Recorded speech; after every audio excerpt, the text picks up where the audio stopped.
Es la madrugada del 17 de julio de 1918. En el sótano de una casa en Yekaterinburgo, 11 disparos terminaron con 300 años de historia. No fue una batalla, no hubo testigos neutrales, fue una ejecución calculada que cambiaría el rumbo del siglo XX. Lo que pasó esa noche no solo acabó con una familia, cerró una era y abrió otra. Y lo que vino después, el silencio oficial, los rumores, los mitos, reveló algo fundamental sobre cómo las sociedades procesan sus traumas más profundos. Esta es la historia de cómo el poder absoluto se convirtió en cenizas y de por qué más de un siglo después Rusia todavía no ha terminado de ajustar cuentas con ese pasado. En el año 1613 Rusia emerge de un periodo caótico conocido como el tiempo de Trolos. El país está fragmentado, invadido y sin dirección clara. En febrero de ese mismo año, un consejo de nobles elige como zar a un joven de 16 años, llamado Mikhail Romanov. No es una elección obvia, ya que Mikhail no tiene experiencia política, pero tiene algo que Rusia necesita desesperadamente: un apellido que puede unificar a las facciones en conflicto. Los Romanov no son los más poderosos, pero tampoco tienen demasiados enemigos. Son en cierto sentido una familia neutral. Lo que nadie puede prever es que esta familia gobernará Rusia durante los siguientes 3 siglos. A lo largo de generaciones, los Romanov transforman un territorio vasto pero desorganizado en un imperio que se extiende desde Polonia hasta el Pacífico. Pedro el Grande mueve la capital a San Petersburgo, una ciudad construida sobre pantanos y diseñada para ver hacia Europa. Con Catalina la Grande se expande las fronteras y convierte a Rusia en una potencia cultural. Pero hay una paradoja fundamental en este imperio. Mientras los zares se occidentalizan, mientras construyen palacios que rivalizan con el Palacio de Versalles, el pueblo ruso permanece atrapado en estructuras medievales. La servidumbre, una forma de esclavitud rural, no se aboliría hasta 1861. Pero incluso entonces las reformas no son suficientes y además llegaron tarde. Para 1894, cuando Nicolás II asciende al trono, Rusia es un gigante con pies de barro. Tiene la población más grande de Europa, recursos naturales inmensos, un ejército masivo, pero su economía es primitiva comparada con la de Alemania o la de Gran Bretaña. Su sistema político está congelado en el absolutismo, mientras el resto de Europa experimenta con constituciones y parlamentos. Rusia ha escogido al hombre equivocado en el momento equivocado. Nicolás Romanov no quería ser zar. Lo dijo cuando su padre Alejandro III murió súbitamente a los 49 años. Dijo: no estoy preparado para ser zar. Nunca quise serlo. Nicolás era un hombre de gustos sencillos. Amaba a su familia con una intensidad casi obsesiva, era devoto, tradicional y profundamente convencido de que Dios lo había colocado en ese trono y que Dios lo protegería. Él creía sinceramente en la autocracia como un sistema divino y no como una estructura política sujeta a crítica o reformas. Esta combinación de convicción religiosa profunda, amor familiar y rigidez ideológica lo convertiría en una figura inadecuada para navegar en el cambiante siglo XX que estaba naciendo. Un siglo que exigiría flexibilidad, pragmatismo y capacidad de leer los signos de cambio, y Nicolás no tenía ninguna de estas cualidades. Su esposa, Alexandra de Hesse, reforzaba cada una de sus certezas. Alemana de nacimiento y profundamente religiosa tras convertirse a la ortodoxia rusa, Alexandra veía cualquier concesión al pueblo como una traición a Dios. Juntos formaban una burbuja hermética y aislada de la realidad que hervía fuera de los palacios imperiales. Y luego estaba Alexei, el heredero, el niño que llegaría en 1904 después de 4 hijas, el niño que padecía hemofilia, una enfermedad que convertiría cualquier golpe menor en una crisis potencialmente mortal. La desesperación de Alexandra por mantener vivo a su hijo la llevó a los brazos de Gregory Rasputin, un monje campesino cuya influencia sobre la familia imperial se convertiría en un escándalo nacional. Para 1914, la corte de los Romanov no solo estaba desconectada de Rusia, estaba viviendo un universo paralelo. El 1 de agosto de 1914, Rusia entró en la Primera Guerra Mundial. En San Petersburgo, rebautizada Petrogrado para sonar menos alemana, hubo manifestaciones patrióticas. Miles de personas se reunieron frente al Palacio de Invierno y Nicolás salió al balcón y la multitud se arrodilló. Parecía un momento en el que la guerra uniría al imperio, pero esto solamente duró 2 semanas. El ejército ruso era enorme, pero estaba mal equipado, mal entrenado y mal comandado. Los soldados marchaban hacia el frente con rifles obsoletos o a veces sin rifles. Las municiones escaseaban y los oficiales eran incompetentes o corruptos. Las decisiones estratégicas se tomaban por orgullo o por superstición, no por análisis militar.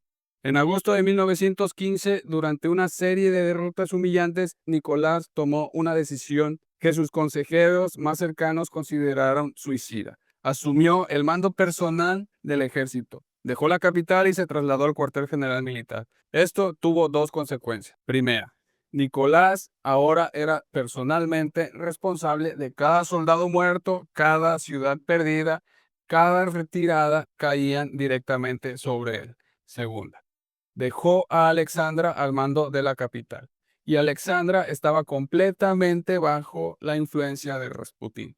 Las decisiones de gobierno durante los siguientes meses fueron erráticas y caóticas. Ministros eran nombrados y destituidos según los caprichos de Rasputín. La aristocracia, que había tolerado al monje con disgusto, ahora lo veían como una amenaza existencial. Y en diciembre de 1916, un grupo de nobles lo asesina. Le dieron veneno, le dispararon, lo golpearon y finalmente lo arrojaron al río Neo. Su muerte no cambió nada, ya que el daño ya estaba hecho. Para agosto de 1917, Petrogrado tenía hambre, no metafóricamente, sino literalmente. Las panaderías no tenían pan y las colas para conseguir alimentos básicos duraban horas en temperaturas bajo cero. Las mujeres que trabajaban en fábricas, que sostenían a sus familias, mientras los hombres morían en el frente, llegaron a su límite. Del 23 de febrero al 8 de marzo en el calendario occidental era el Día Internacional de la Mujer. Miles de trabajadoras textiles salieron a las calles. No era esta una simple manifestación planificada, era espontánea, era impulsada por la desesperación más que por la ideología, pero se extendió. Al día siguiente había más gente y más para el 25 de febrero. Petrogrado estaba paralizada por huelgas generales. El 26, Nicolás ordenó reprimir todas las protestas. Algunos soldados dispararon en contra de la multitud, pero otros se negaron y luego se unieron con los manifestantes. Y aquí fue donde se dio el momento de la ruptura, cuando el ejército, la única institución que mantenía unido al imperio, se partió en dos. El 2 de marzo, Nicolás estaba en un tren imperial tratando de volver a la capital, pero fue detenido. Un grupo de políticos moderados le presentó un ultimátum: abdicar o enfrentar una guerra civil que el imperio en ese entonces no podía sobrevivir. A las 3 de la tarde del 2 de marzo de 1917, Nicolás Romanov firmó su abdicación. Este había intentado pasar el trono a su hijo Alexei, pero sabiendo que el niño estaba demasiado enfermo, finalmente le cedió el trono a su hermano, el gran duque Miguel. Miguel rechazó la corona al día siguiente. Después de 304 años, la dinastía Romanov había terminado. No con una batalla perdida en el campo, no con una invasión, simplemente con la firma en un vagón de tren. Lo que siguió fue un descenso gradual hacia el olvido. El gobierno provisional, moderado, democrático y desorganizado no sabía qué hacer con la familia imperial. No eran criminales bajo ninguna ley, pero tampoco podían dejarlos libres. Eran símbolos demasiado poderosos. Primero los confinaron en el Palacio de Alejandro, en las afueras de Petrogrado, y luego, en agosto de 1917, mientras la situación política se deterioraba, lo trasladaron a Tobolsk, una ciudad remota en Siberia. La idea era mantenerlos lejos de las luchas por el poder. La familia vivía en una especie de limbo. No eran prisioneros en el sentido estricto, pero tampoco eran libres. Nicolás daba clases a sus hijos, les leía en voz alta, cortaba leña y Alexandra cosía y jugaba a las cartas. Vivían en una existencia algo doméstica para los antiguos monarcas. El gobierno provisional colapsó en octubre de 1917 cuando los bolcheviques, liderados por Lenin, tomaron el poder. La guerra civil estalló inmediatamente: rojos contra blancos, bolcheviques contra monárquicos, liberales anarquistas contra nacionales. En abril de 1918 los bolcheviques trasladaron a los Romanov nuevamente, esta vez hacia Yekaterinburgo, una ciudad industrial en los Urales. Los alojaron en la casa de Patiev. la residencia de un ingeniero que había sido requisada por el gobierno local. La llamaron la Casa de Propósito Especial, y ese nombre no era casual. En la casa Ipatiev, las condiciones empeoraron rápidamente para los Romanov. Las ventanas fueron pintadas de blanco para que nadie pudiera ver hacia adentro ni hacia afuera. Los guardias se volvieron más hostiles y la familia imperial tenía permitido salir al pequeño jardín solo 30 minutos al día, bajo vigilancia estricta. Nicolás mantenía un diario, sin embargo, en sus escritos no escribe sobre la angustia que está sintiendo, no hay reflexiones profundas por el colapso de su imperio. Es como si hubiera aceptado su impotencia total y se hubiera refugiado en los detalles diminutos de la vida cotidiana. Alexandra, en cambio, escribía cartas a amigos cercanos que nunca pudo enviar. En una de ellas, encontrada después, escribió: "No importa lo que venga, estamos juntos y eso es suficiente". Mientras tanto, la guerra civil se intensificaba. Las fuerzas blancas y los ejércitos contrarrevolucionarios avanzaban hacia Yekaterinburgo. En Moscú, donde ahora gobernaban los bolcheviques, estaban preocupados. Si los blancos rescataban a Nicolás, tendrían un símbolo viviente alrededor del cual organizar la resistencia. El antiguo zar se convertiría en una bandera para restaurar el antiguo orden. Lenin y el Comité Central Bolchevique tomaron una decisión. No hay registros escritos de la orden exacta, ya que los bolcheviques fueron cuidadosos de no dejar huellas, pero la instrucción fue clara: eliminar a los Romanov. El 17 de julio de 1918, cerca de la medianoche del 16 de julio, Yakov Yurovsky, el comandante de la casa Ipatiev, despertó a la familia. Les dijo que había disturbios en la ciudad y que por su seguridad debía bajar al sótano. Nicolás, Alexandra y sus 5 hijos, Olga, Tatiana, María, Anastasia y Alexei, juntos con su médico personal, una doncella, un cocinero y un ayudante de cámara, bajaron las escaleras. 11 personas en total. Les dijeron que esperaran y que pronto vendrían vehículos para evacuarlos, esperando aproximadamente 20 minutos. Luego entraron 11 hombres armados. Yurovsky leyó en voz alta una declaración. Nicolás Alexandrovich, en vista que tus parientes continúan su ofensiva contra la Rusia soviética, el Comité Ejecutivo de los Urales ha decidido ejecutarte. Nicolás no alcanzó a decir nada. Yurovsky le disparó en la cabeza y luego todos abrieron fuego en contra de la familia. Algunas de las balas rebotaban contra las paredes. Las hijas de Nicolás habían cosido joyas en sus corsés, diamantes, piedras preciosas, incluso huevos Fabergé, como una forma de proteger la riqueza familiar. Sin saberlo, habían creado chalecos antibalas improvisados. Las primeras balas no las mataron, pero los ejecutores entraron en pánico. Usaron bayonetas, usaron las culatas de sus rifles y la masacre duró aproximadamente 20 minutos. Cuando terminó, 11 cuerpos yacían en el sótano. Los cargaron en un camión y los llevaron a un bosque cercano.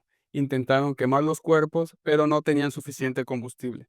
Intentaron disolverlos en ácido, pero tampoco tenían suficiente. Finalmente los enterraron en una fosa improvisada y cubrieron todo con tierra y ramas. Durante décadas nadie supo exactamente dónde estaban los Romanov. Los bolcheviques anunciaron oficialmente que Nicolás Romanov había sido ejecutado, pero no mencionaron a la familia. Dijeron que Alexandra y los niños habían sido trasladados a un lugar seguro. Era una mentira deliberada, pero también era estratégicamente útil. Dejaba abierta la posibilidad de que algunos hubieran sobrevivido, y esa posibilidad alimentaría rumores, especulaciones y falsas esperanzas durante décadas. Porque en el caos de la guerra civil rusa, con millones de refugiados cruzando fronteras, con familias destruidas y registros perdidos, era perfectamente posible imaginar que alguien, especialmente una de las jóvenes princesas, hubiera escapado, y eso exactamente es lo que el mundo empezó a imaginar. Aquí es donde se generaría el nacimiento de una leyenda. En 1920, una joven fue rescatada de un canal en Berlín después de un intento de suicidio. No llevaba identificación y se negaba a hablar. Cuando finalmente habló, lo hizo en alemán con un acento extraño. Fue internada en un hospital psiquiátrico y durante meses no revelaría su identidad. Luego, gradualmente, comenzó a sugerir que era alguien importante de la aristocracia rusa, alguien que había sufrido algo terrible. Finalmente diría su nombre. Anastasia Romanov. Su historia era elaborada. Decía que había sido rescatada del sótano por uno de los guardias que se había compadecido de ella, que había sido sacada de Rusia clandestinamente y que había vivido en el anonimato, traumatizada e incapaz de procesar lo que había pasado a su familia. Esto era imposible de verificar, pero tampoco era imposible de desmentir. Se llamaba a sí misma como Anna Anderson.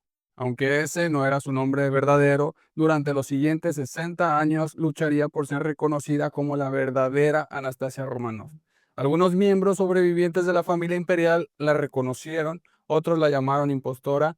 Batallas legales se prolongaron por décadas, investigadores privados fueron contratados y testimonios contradictorios llenaron archivos. Anna Anderson murió en 1984, insistiendo hasta el final de que ella era Anastasia. Pruebas de ADN realizadas en la década de los 90 demostraron definitivamente que era una impostora, pero el mito de Anastasia había echado raíces. Pasando el tiempo, hubo otras mujeres. Docenas de mujeres en Europa y América afirmaron ser una de las hijas de Nicolás. Algunas parecían genuinamente convencidas y otras eran claramente oportunistas, pero todas encontraron audiencias dispuestas a escuchar. ¿Por qué? Porque la historia de los Romanov era insoportable sin al menos un atisbo de esperanza. Una familia completa, niños incluidos, ejecutada en un sótano por el crimen de haber nacido con el apellido equivocado, era demasiado oscura y demasiado definitiva. Si al menos una persona de esa familia hubiera sobrevivido, entonces no todo estaba perdido. El siglo XX produjo tantos horrores que la sociedad desarrollaron mecanismos psicológicos para procesarlos. Uno de esos mecanismos es el mito del superviviente milagroso, la persona que escapó contra toda probabilidad, que llevó consigo a la memoria de los que murieron, que demostró que incluso en la oscuridad más profunda las esperanzas no están completamente extinguidas. Anastasia se convirtió en ese símbolo para Rusia. No importaba que no fuera verdadero, importaba que necesitaban que fuera real. Para 1979, dos investigadores rusos, Gely Ryabov y Alexander Abdonin, encontraron los restos de la familia Romanov en el bosque cerca de Yekaterinburgo. No lo hicieron público inmediatamente, la Unión Soviética todavía existía en aquel tiempo y el tema de los Romanov seguía siendo políticamente delicado. No fue hasta el 91, después del colapso soviético, que los restos fueron oficialmente exhumados y análisis forenses confirmaron que pertenecían a Nicolás, Alexandra y 3 de sus hijas, y los 4 sirvientes ejecutados con ellos. Faltaban 2 cuerpos nada más, Alexei y una de las hijas. Esto hizo que se revivaran brevemente las especulaciones, pero en 2007 una segunda fosa fue descubierta cerca de la primera. Contenía los fragmentos quemados de 2 cuerpos jóvenes. Pruebas de ADN confirmaron que era de Alexei y María. Ahora estaban todos los cuerpos contabilizados. En 1998, los restos de Nicolás, Alexandra y 3 de sus hijas fueron enterrados en la Catedral de Pedro y Pablo en San Petersburgo, el mausoleo tradicional de los zares Romanov. La ceremonia fue ambigua. El presidente Boris Yeltsin asistió, pero no estaba claro si era un funeral de Estado o un acto privado. La Iglesia Ortodoxa rusa se negó a participar oficialmente, citando dudas sobre la identificación de los restos. No fue hasta el año 2000 que la Iglesia canonizó a la familia Romanov como mártires, no por sus virtudes políticas, sino porque habían sido asesinados por odio hacia la fe ortodoxa.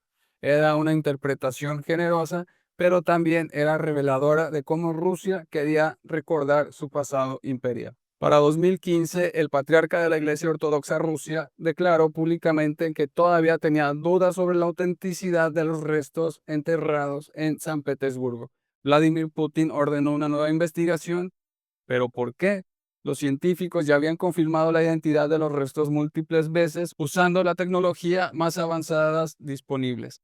Porque en Rusia la historia de los Romanov nunca ha sido solo sobre el pasado, es sobre el presente, es sobre la legitimidad, continuidad e identidad nacional. La Revolución Rusa de 1917 fue presentada durante décadas como un momento de liberación, el pueblo derrocando a los tiranos y el nacimiento de un futuro justo. Pero cuando la Unión Soviética colapsó en el 91, esa narrativa se derrumbó con ella. Las promesas del comunismo habían resultado vacías y el experimento soviético había producido tanto sufrimiento como el régimen zarista que reemplazó, quizás más.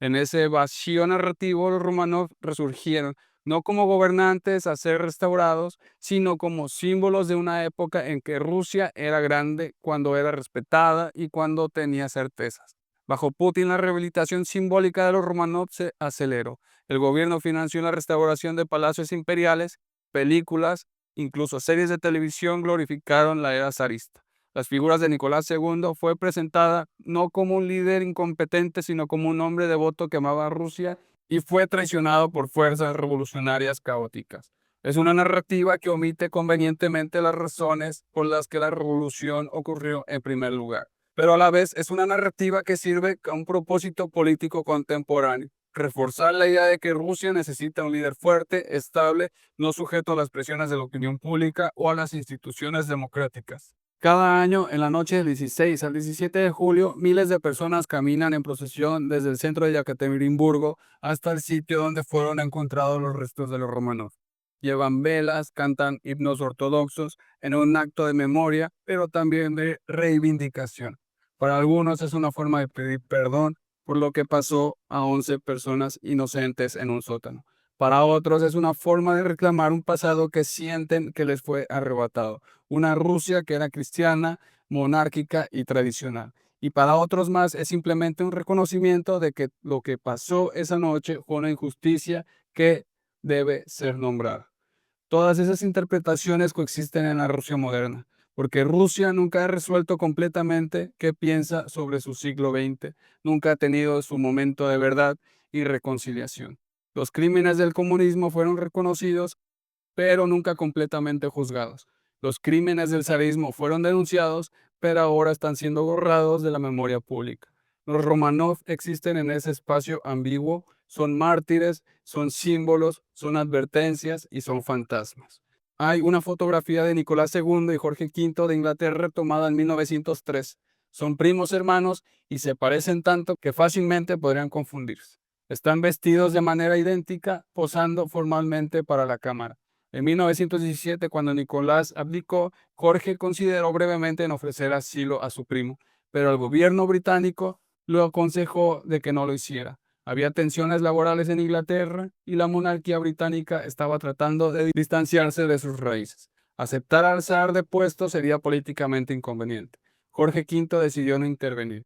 Es imposible saber si eso habría cambiado el destino de los Romanov. Probablemente no, pero es un recordatorio de cuán frágil es el poder, incluso para aquellos nacidos en su núcleo. Nicolás Romanov creía sinceramente que Dios lo había colocado en el trono, que su autoridad era absoluta e incuestionable, que el pueblo ruso lo amaba como un padre. Murió en un sótano confundido y traicionado por las certezas que habían definido su vida. No hay moraleja fácil en esta historia. Los Romanov no fueron únicamente villanos ni únicamente víctimas, fueron personas atrapadas en corrientes históricas que no comprendieron y no pudieron controlar. Y nos recuerda que las sociedades que no procesan sus traumas, que no enfrentan honestamente su pasado, están condenadas a repetirlo de formas nuevas, pero igualmente destructivas.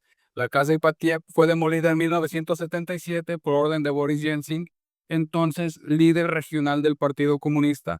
Dijo que quería evitar que se convirtiera en un lugar de peregrinación para los monárquicos. No funcionó. En el sitio donde estuvo la casa, ahora se levanta la Iglesia de la Sangre, construida en 2003, y cada día cientos de visitantes entran a orar y a dejar flores, porque más de un siglo después seguimos tratando de entender qué significó ese momento, qué empezó en ese sótano y qué terminó. La verdad es que nada terminó completamente. Las preguntas que destruyeron a los Romanov sobre justicia, sobre poder, sobre quién tiene derecho a gobernar y bajo qué términos son las mismas preguntas que siguen fracturando sociedades hoy. No hay supervivientes, no hay finales felices escondidos en los márgenes de esta historia. Solo hay 11 personas que murieron en un sótano y las consecuencias que todavía está viviendo Rusia.